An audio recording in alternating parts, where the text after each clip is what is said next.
नाज़रीन अस्सलामु अलैकुम वरहमतुल्लाहि वबरकातुहू। आप देख रहे हैं फिक्र नज़र पर खबरनामा। आइए मुल्क की तमाम बड़ी खबरों पर नजर डालते हैं।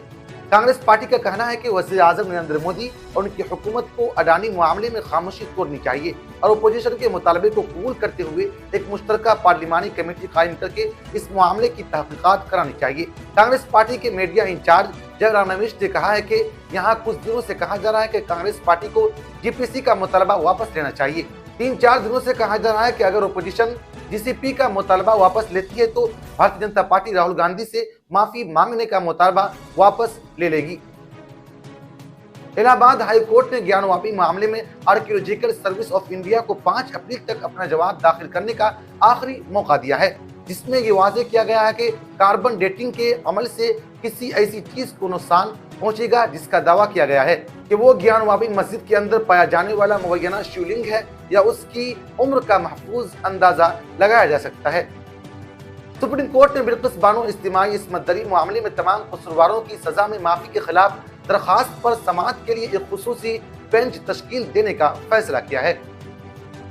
रियासत गुजरात में सूरत क्राइम ब्रांच ने 28 साल अंकित विनय मिश्रा को गिरफ्तार किया है। अंकित विनय मिश्रा पर इल्जाम है कि उन्होंने मीडिया के जरिए बिहार के वज़ीर आला नीतीश कुमार को 36 घंटे में बम से उड़ाने की धमकी दी थी।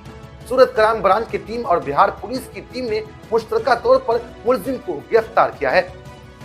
बीजेपी के कौमी जनरल सेक्रेटरी कैलाश विजय वर्गीय ने इंदौर में हिंदू राष्ट्र पर एक बयान दिया है। उन्होंने कहा है कि आजादी के बाद मजहब की बुनियाद पर मुल्क तकसीम हुआ, इसलिए भारत को हिंदू राष्ट्र होना चाहिए। भारत में रमजान मुबारक का चांद नजर नहीं आया, लिहाजा रमजान मुबारक 24 मार्च बरोज जुमा पहला रोजा शुरू होगा। वहीं सऊदी अरब में रमजान मुबारक का आगाज कल से होगा। ज़राए के मुताबिक मारूफ इस्लामी मुवल्लिक डॉक्टर जाकिर नाइक को ओमान में हिरासत में लेकर भारतीय एजेंसियों के हवाले किया जा सकता है।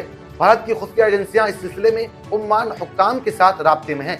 दरअसल डॉक्टर जाकिर नाइक भारत की मतलूबा फहरिस्त में सबसे ऊपर हैं और इंटेलिजेंस एजेंसियां उनकी नकलो हरकत पर नजर रखे हुए हैं। मीडिया रिपोर्ट्स के मुताबिक डॉक्टर जाकिर नाइक 23 मार्च को ओमान में मजहबी खुतबा देने के लिए मदऊ हैं।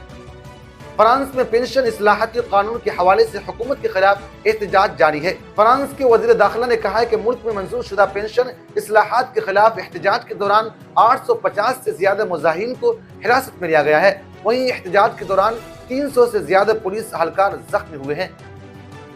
पाकिस्तान के शहर इस्लामाबाद में पाकिस्तान तहरीक इंसाफ के मकामी रहनुमा आतिफ मुंसिफ खान को कत्ल कर दिया गया है। ये वाक़या एबटाबाद के हवेलियां इलाके के लंगरा गांव का बताया जा रहा है, जहां एक हरीफ ग्रुप के लोगों ने घात लगाकर उन पर हमला कर दिया। पाकिस्तानी अखबार डॉन के मुताबिक पीटीआई रहनुमा आतिफ मुंसिफ खान समेत 10 अफराद इस हमले में हलाक हुए हैं। पुलिस के मुताबिक वाक़या पीर की शाम को पेश आया। नॉर्वे की वजारत इंसाफ ने सरकारी प्लेटफॉर्म पर टेलीग्राम और टिकटॉक ऐप्स के इस्तेमाल पर पाबंदी लगा दी है। ताहम सरकारी मुलाजिमीन को अपने जाती आलात पर इस्तेमाल करने की इजाजत दे दी है। नाज़रीन, आज के खबरनामा में इतना ही, फिर मुलाकात होगी। शुक्रिया।